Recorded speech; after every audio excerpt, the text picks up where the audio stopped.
Thank you, Chris. Ladies and gentlemen, distinguished guests, good morning. On my turn, a warm welcome in Antwerp. And Chris, this is a real honor and a pleasure to host the Greenport Conference for the second time. And in a certain way, Greenport is coming home, since the very first edition had place here in Antwerp in 2006.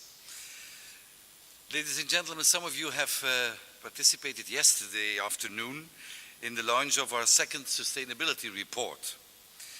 And those who were not there will learn more about this event further on during this conference. As a representative of the port industry, will provide more explanation on this topic. So I will not go or to enter in detail. However, this event illustrates very well how environmental management is dealt with in the Port of Antwerp and how it is part of an integrated and in a broader policy of sustainability management.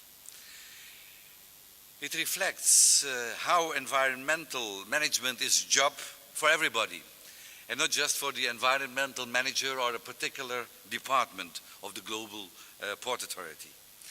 The sustainability report contains a dashboard for our port which integrates the three most important aspects in this respect: economic performance indicators, social indicators, and, of course, last but not least, environmental indicators. And if we want to continue to play a role in the Champions League of the port world, that's our ambition, not in football, but concerning Antwerp, but concerning the port we have this ambition, we have to perform on all aspects covered in the sustainability report, and we have to do that in an integrated way. Where for too long environmental management was considered a threat and therefore relegated to the back burner, and I admit also in our organization, we have learned meanwhile that environmental management can also be an opportunity, and it can improve the efficiency and the effectiveness of what is really going on in the port. It can, in fact, be a full integral part of port management. Ladies and gentlemen, strong environmental management creates a strong license to operate, what we really need. And this can be illustrated also on a local base by the fact that the recent approval of the spatial development plan for the Port of Antwerp, and we worked at it for about 13 years, this plan for the port by our competent authorities, allowing us to further develop and extend our port during the next decades, another 1,073 hectares. It only became possible with a package accompanying of environmental measures that is being implemented and has to be implemented in the years to come, and thus providing sufficient guarantees to the surroundings. Strong environmental management also equals a strong unique selling position. And indeed, an attractive port is a port providing the shipping industry with excellent environmental services. Ships powered by LNG or using scrubber technology are welcome in our port and will be served. Ships needing to offload their waste can count on highly efficient infrastructure, which is at their disposal.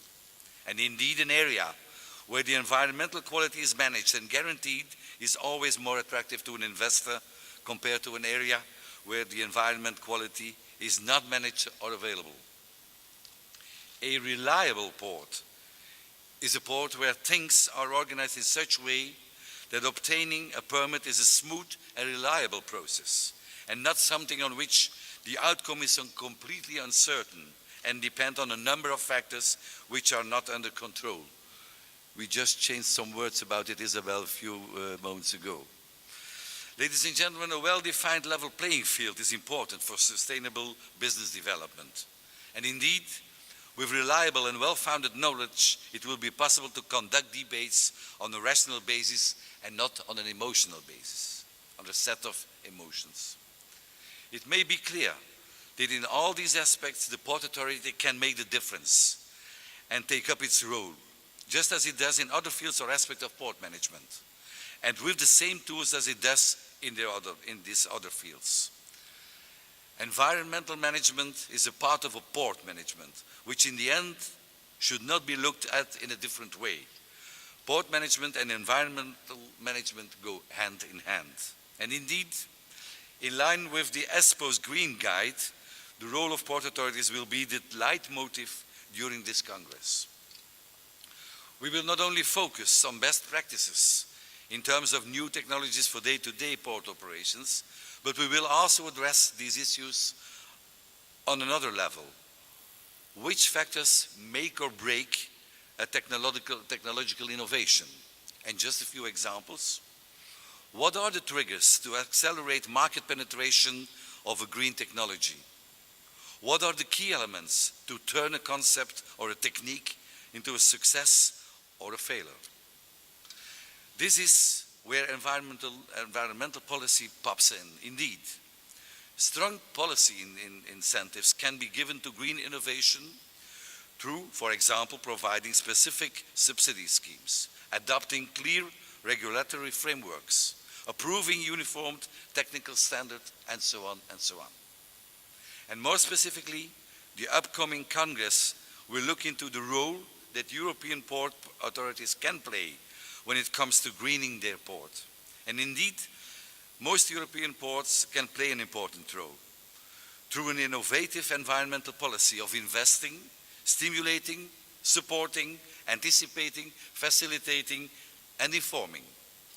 And this is one of the key messages embedded in the ESPO 2012 Green Guide, which was much appreciated by the European Commission, Mr. Thomas, and which will be further highlighted by ESPO's representative, Isabel, later on.